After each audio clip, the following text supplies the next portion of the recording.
Hey, I'm making stew beef. Just adding the stew to the pot. So just stir it a bit. Get it caramelized.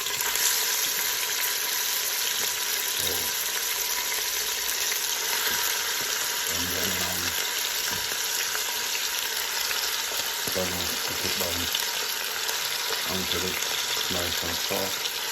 So this stew beef has already been seasoned, marinated and everything. So I'm just putting it in the pot